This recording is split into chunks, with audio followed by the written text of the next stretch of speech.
assez fréquent, mais... Non, je quand pense même- que ça va y aller avec la période de gestation, selon moi. OK.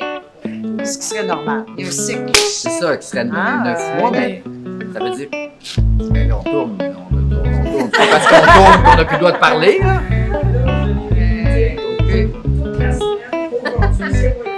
Yes.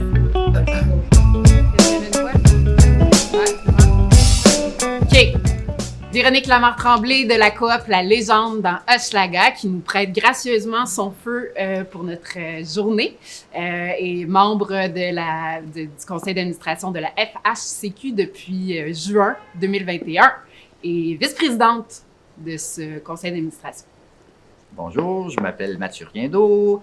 Je fais partie de la coopérative Alfred Rouleau dans le quartier Ahuntsic depuis 10 ans. Dans ma coopérative, je suis responsable du comité d'entretien et je suis administrateur de la FHCQ depuis le printemps et je suis trésorier. Je suis Dominique Pillon. J'habite la coopérative d'habitation communautaire La Source dans Ahuntsic depuis déjà 33 ans et élu à la FHCQ au conseil d'administration à la fin mai cette année et secrétaire du conseil d'administration. Lynn Beauséjour, j'habite la coopérative Montois depuis 2009. C'est une coopérative qui a été fondée en 1978, ici, dans le quartier Hochelaga, Maisonneuve. Dès mon arrivée en coopérative, je me suis impliquée au sein du conseil d'administration à plusieurs postes. Membre du conseil d'administration depuis 2014 et depuis 2019, j'ai joint le comité des aînés. Je m'appelle Julie Gontier-Brazeau, j'habite à la coopérative Coup Double, ça fait 4 ans. Moi, quand j'ai choisi de vivre en coopérative, là, c'était vraiment un choix de vie. Je voulais vivre cette vie collective et puis je suis sur le CA de la FHCQ depuis juin 2021 et tout nouvellement présidente du CA. Salut, moi je m'appelle Patricia Gagné, je suis passionnée des coopératives et de l'économie sociale depuis plus de 20 ans, mais plus spécifiquement du mode de vie en coopérative d'habitation depuis ces dernières années. D'une part, j'ai cofondé une coopérative d'habitation que j'habite toujours par ailleurs et j'ai accompagné plusieurs coopératives d'habitation parce que j'ai travaillé pour la FICHIM à l'époque, qui s'appelait la FICHIM. Et j'ai été formatrice aussi. Alors, pour moi, c'est vraiment devenu une passion d'accompagner les groupes à apprendre à mieux vivre ensemble, mieux s'administrer ensemble.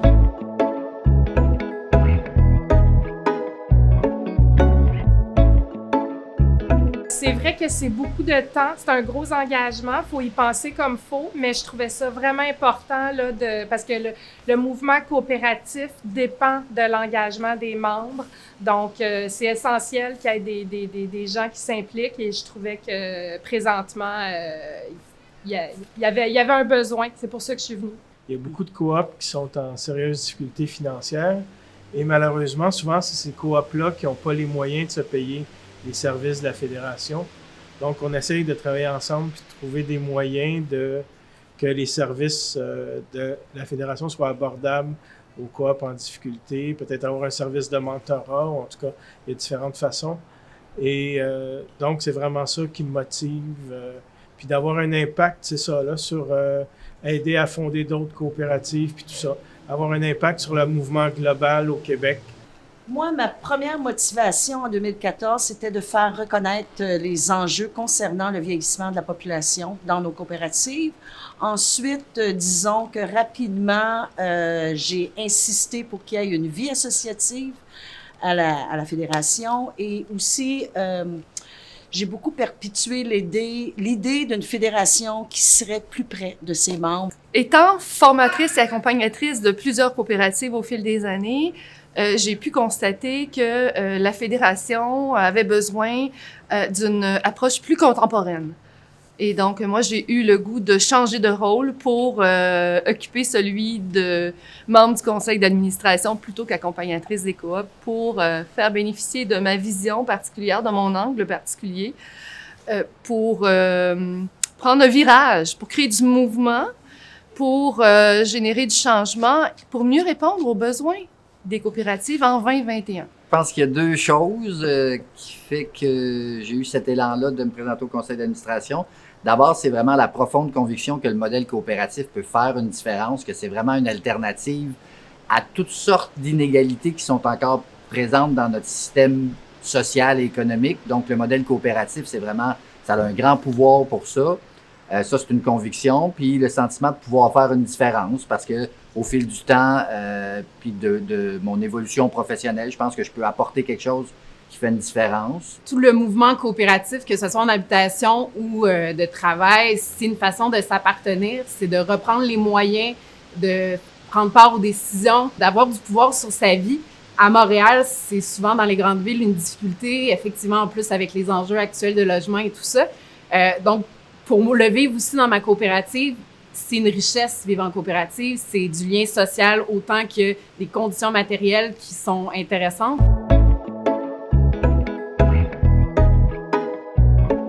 Dans le quartier Hochelaga-Maisonneuve, il y a quand même 80 coopératives environ. Et j'ai été très surprise des conseils d'administration qui m'ont approché pour me dire que leurs états financiers étaient en retard parce qu'ils n'ont pas pu créer des assemblées générales. Ça n'a pas été le cas chez nous. On a un comité aîné qui est venu en aide aux membres qui avaient de la difficulté avec les technologies, mais je pense que principalement, déjà, il y avait des coopératives qui étaient en retard d'une année. En plus, avec la pandémie, ben là, ça rajoute. Ça a beaucoup consolidé le lien social dans la coop parce que justement, on se proposait qu'il y a besoin qu'on aille faire les courses pour cette personne-là. C'est là, en fait, qu'on a acheté ce fabuleux feu. Donc, nous, on a fait des soirées dehors, on a fait une patinoire. Donc, en fait, on a été beaucoup plus ensemble du fait que les gens avaient moins accès à leur famille ou à leurs amis. Donc, nous, il y avait beaucoup de liens sociaux.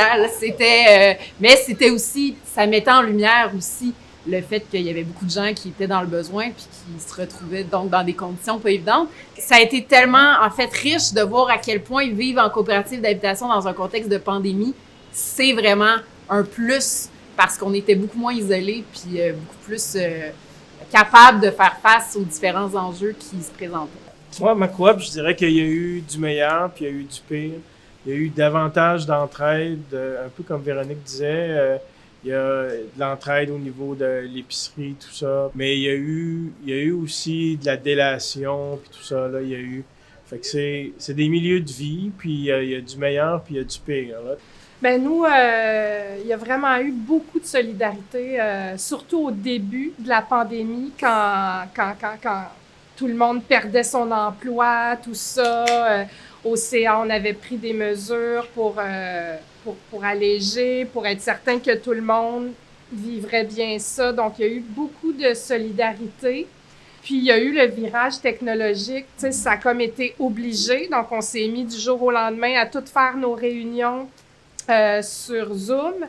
Et je pense que ça va rester. Puis ça, c'est un plus. Tu sais, on s'ennuie de faire des réunions en personne, là, c'est certain, mais ça va demeurer certainement un moyen. Tu sais, ça facilite tellement. Moi, je suis une mère monoparentale, donc c'est sûr que de faire mes réunions de la maison, c'est super aidant pour moi. Une coopérative, c'est un groupe de vie puis un groupe de tâches. On vit ensemble puis on a des tâches à accomplir. Puis le fait qu'aujourd'hui, après quand même plusieurs mois, ça soit la première fois que je rencontre Lynn en personne, je fais comme, il y a quelque chose qui m'inquiète dans ça, qui est tout ce qui se passe dans l'informel, quand on arrive en deux, en prenant une pause ensemble, en allant fumer une cigarette dehors, même si je fume pas. Tu sais, c'est comme, il y a tout ça qui n'existe plus. Il y a une perte possible de nos espaces informels de groupe de vie. Fait qu'il faut se donner des occasions de le vivre. Un leader, là, ça devrait être la personne qui parle le moins puis qui suscite le plus la participation. C'est pas souvent ce qu'on voit. Donc, il doit avoir la capacité et l'habileté de laisser la place aux autres, puis s'assurer que chacun prenne sa place, sa juste place. Alors, on parle d'un ego domestiqué pour justement susciter le dialogue et non pas tant donner une direction que m'assurer que tout est cohérent et que tout le monde a sa place. Mais moi, contrairement à Patricia, je pense que non. Le leader doit parler, doit surtout informer ses membres, mais c'est long. Un bon leader, pour moi, c'est celui qui va transmettre la bonne information. Moi, quand je suis arrivée en 2009, comme je l'ai dit tantôt, la coopérative chez nous avait des problèmes de participation, de sélection, de très mauvaises pratiques. Mais si tu donnes la bonne information, voici l'article de loi, voici ci, voici... Là, maintenant, chez nous, tout le monde participe. Il y a plusieurs genres de leaders qui peuvent être très bons en coopérative. Pour moi, qu'est-ce qui est le plus important, c'est vraiment de susciter le goût de s'engager, surtout. Puis je pense que c'est super important qu'il y ait un équilibre dans une coopérative. Ça prend des personnes avec du leadership. Ça en prend aussi qui en ont moins. Ça prend un équilibre. C'est un petit écosystème. Alors, le leadership, c'est de susciter là, l'engagement, l'intérêt, la passion de vivre en coop.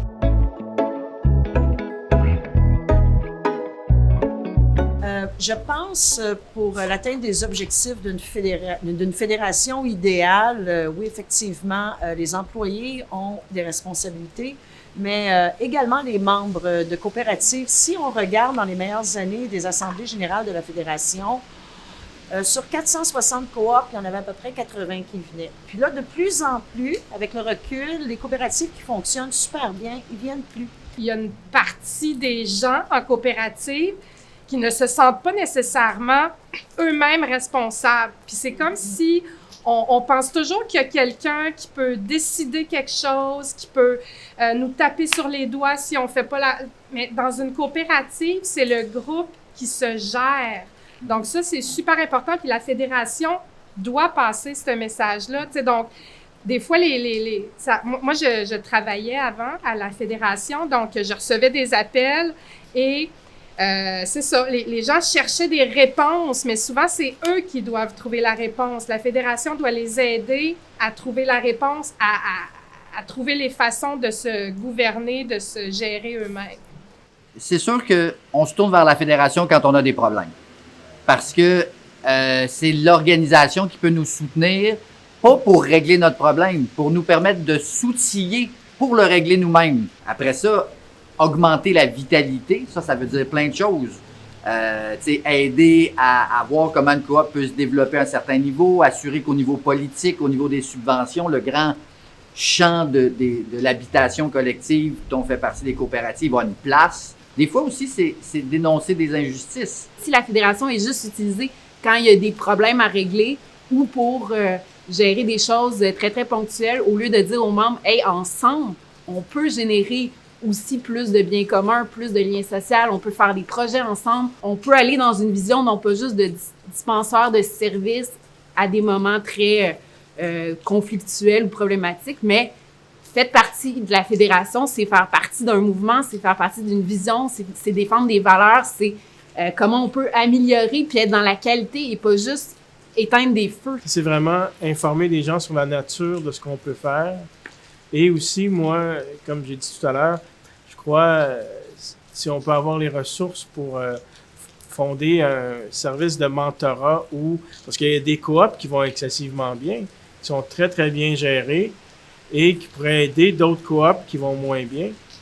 C'est une richesse. On a une richesse à ce niveau-là. On a des membres de coop qui sont très compétents dans la gestion de leur coop et qui pourraient agir bénévolement, qui sont volontaires. C'est une ressource qu'il faut aller chercher, à mon avis. Les coopératives d'habitation, en général, ils ont beaucoup de défis. Ils ont beaucoup de... Tu sais, c'est un mode de vie qui n'est pas nécessairement naturel pour le monde. C'est une vie collective. Les décisions se prennent collectivement. Donc, il y a beaucoup de défis reliés à ça.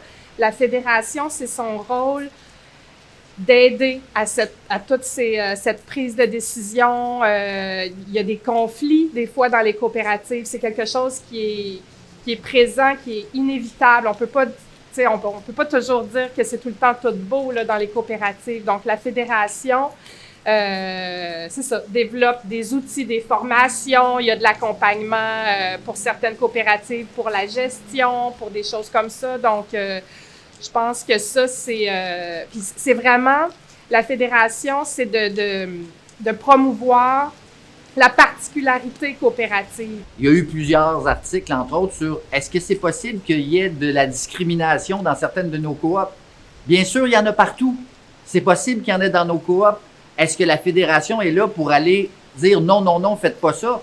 c'est pas son rôle d'identifier la discrimination, mais lorsqu'on l'interpelle, elle doit pouvoir soutenir pour être capable de dire, bon, on a une situation qui est pas acceptable, comment on l'adresse? Mais ultimement, c'est aux coopérants à gérer, tu sais, puis quand on dit que ça va pas bien dans les coops, on peut aller voir d'un syndic de condo, voir si ça va mieux, hein. Puis des fois, c'est bien étonnant qu'on n'a rien à envier au syndic de condo. Quand tu mets une gang d'humains ensemble, là, ben, la chicane pogne à un moment donné, c'est sûr. Je pense que les coops, on s'en sort très bien. Puis, c'est quoi les autres milieux où des gens s'autodéterminent, le font par eux-mêmes? Il reste quoi? On nous dit quoi faire à l'école, dans nos jobs, partout. Une coop, c'est encore un milieu où les gens répondent par eux-mêmes à leurs besoins. Fait que, tu sais, c'est des espaces à défendre, là. C'est vraiment précieux.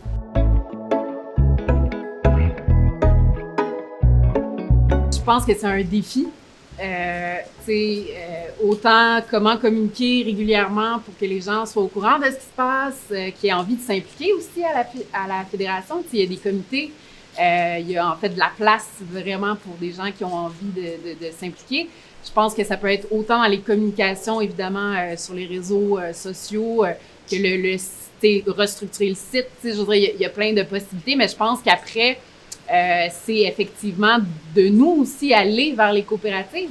Puis en faisant en sorte que nos services répondent davantage aux besoins réels, changeant aussi de ce qui se passe actuellement, et que il y a des gens qui fassent ce lien-là dans les coops entre ce que la FICHIM et la FHCQ et ce qu'ils vivent. Mais tu sais, c'est un défi, ça c'est très très clair, de faire en sorte de garder ces allers-retours-là assez vivants. Des fois, dans nos coopératives, on est déjà dépassé par notre réalité. Fait que l'énergie qui reste pour la deuxième couche, comme tu disais tantôt, d'aller à la fédération, n'est pas toujours présent. Puis, on oublie aussi que cette fédération-là, c'est un groupe de groupes qui est à notre service, qui est au service de toutes ces coopératives-là. Mais comment on fait bien connaître nos besoins? Comment la fédération vient écouter les besoins des coops? Donc, tout ça, tu sais, est un défi. Puis, tout le monde se cherche dans ça, tu sais. Fait que quand vient le temps des communications, ben, tu sais, on a plein d'outils, on a un site web, on a une revue, on a un Facebook, mais qu'est-ce qui fait qu'on se rejoint pas? C'est pas au bon moment, c'est pas de la bonne façon, c'est comme il y a pas de clé. C'est sûr que si on pense à ramener les valeurs coopératives puis les promouvoir, ben il faut savoir d'abord à qui qu'on s'adresse. Là, 40 ans, là, ceux qui ont fondé les coopératives, c'est pas la même gang, pas du tout. Aujourd'hui, on fait face vraiment à des groupes multiethniques. C'est une nouvelle population qu'on a présentement. Alors, il faut savoir aussi comment s'adresser à eux. Également, je dirais que la réalité du logement aujourd'hui, combien de personnes, à cause de la pandémie, à cause de la pénurie de logements actuelle, comment est-ce qu'il y en a qui vont en coopérative uniquement pour avoir du logement abordable? Alors, on fait face à ces enjeux-là. Mais il va falloir qu'on étudie aussi le langage qui va être utilisé pour s'adresser à qui en avant de soi.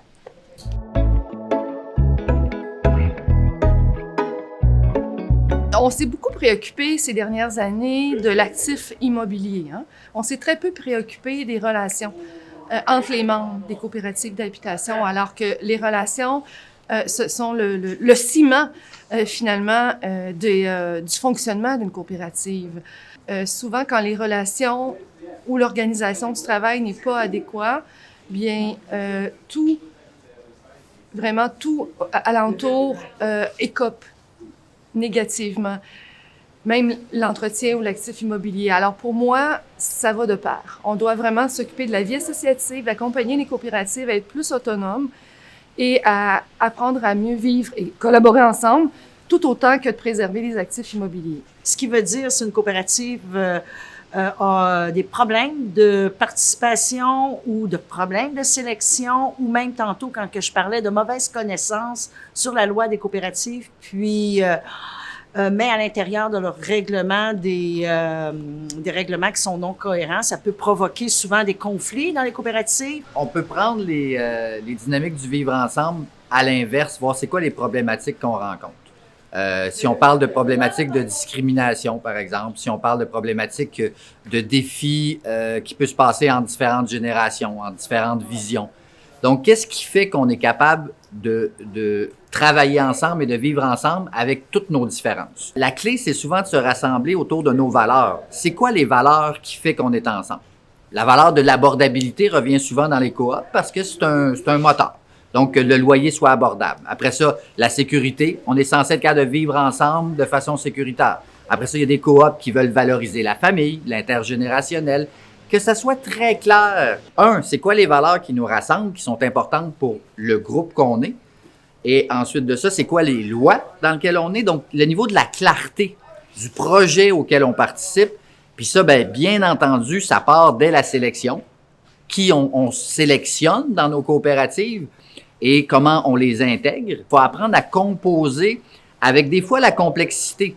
Puis c'est pas nécessairement facile. Donc, outils de communication, je dirais, la clarté du projet, des outils de communication, puis des outils pour l'encadrement. Je dirais que ça peut vraiment être des bases qui font en sorte que le vivre ensemble est soutenu. La particularité du vivre ensemble en coopérative, c'est que les décisions se prennent collectivement. Chaque décision peut devenir un défi.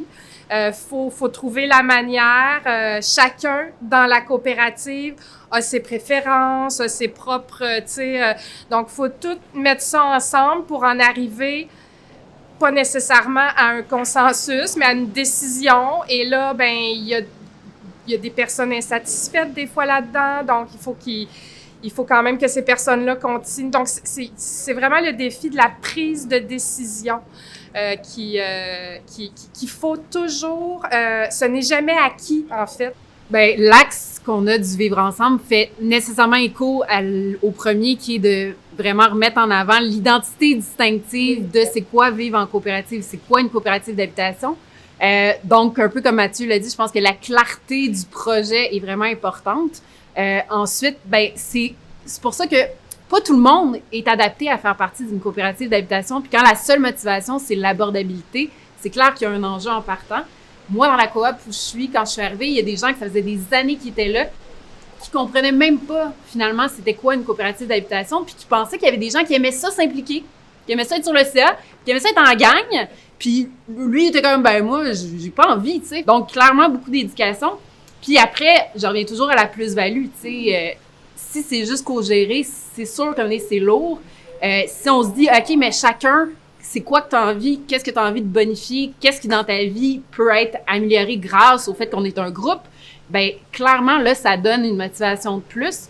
Mais c'est ça, le vivre ensemble, si tu fais partie d'une coop, il faut que tu penses qu'être ensemble, ça va peut-être être plus long, mais ça va mener plus loin. Puis de croire qu'ensemble, on va avoir des meilleures idées que tout seul, puis de prendre une décision rapide. Je pense que l'idée du processus qui est important. Puis ça, c'est pas assez valorisé, je pense, en général, quand on parle de coop.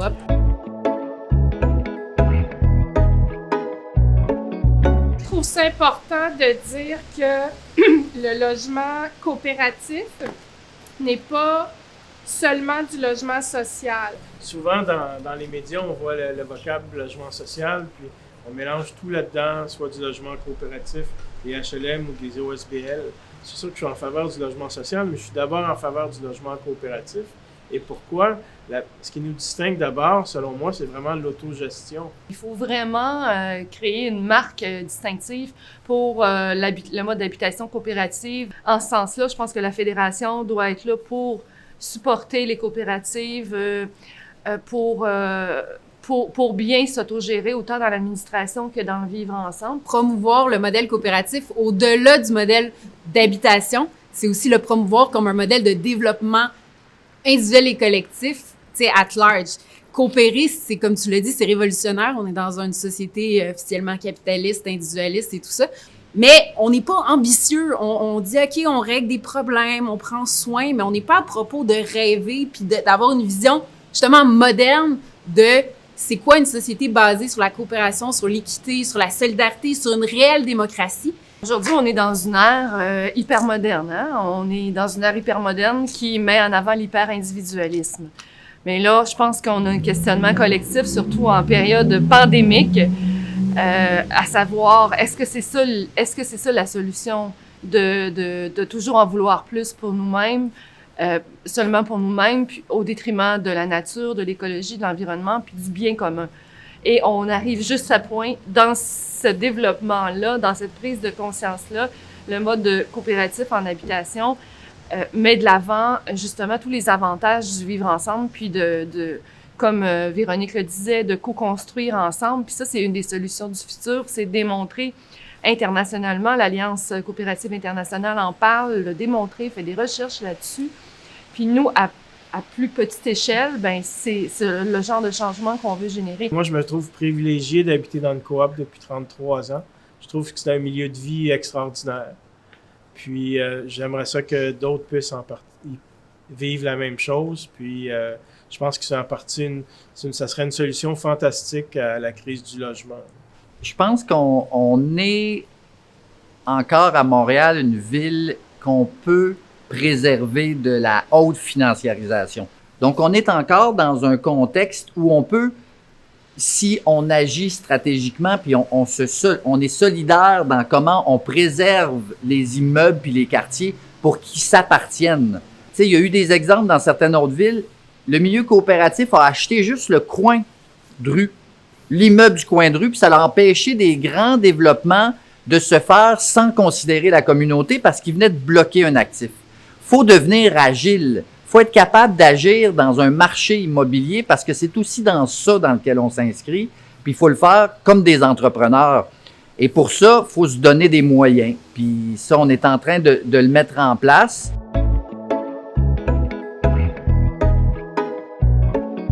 On a des défis à relever, mais moi, je pense que le milieu de vie coopératif, c'est le meilleur milieu de vie où on peut être heureux, d'après mon expérience personnelle, là.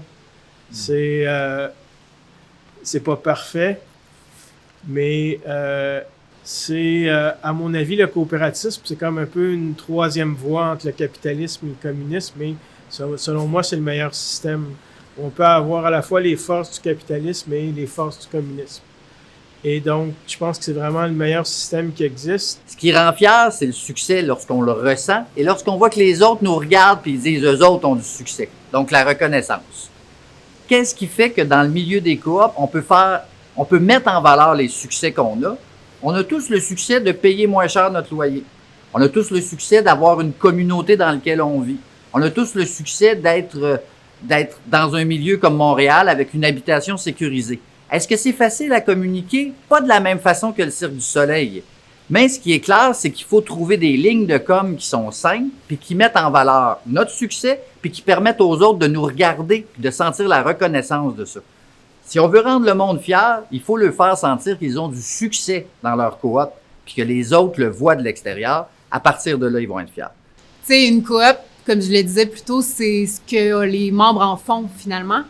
Fait que j'ai envie de dire, la fédération, on a envie de faire qu'elle ressemble à ses membres, puis d'être toujours plus actuel face aux défis, face aux enjeux. Puis je veux dire, on est quelques personnes sur le CA. Donc j'ai envie de dire aux gens, tu sais, essayez de voir la fédération aussi comme une opportunité d'aller plus loin aussi comme coopérant, comme personne qui avait envie de promouvoir la vie en coop. Fait que tu sais, faites appel à nous, parlez-nous. On a envie puis besoin d'avoir l'écho de toutes les personnes de la fédération. Dis-leur, Véronique, de venir nous rejoindre autour du feu. Dis-leur!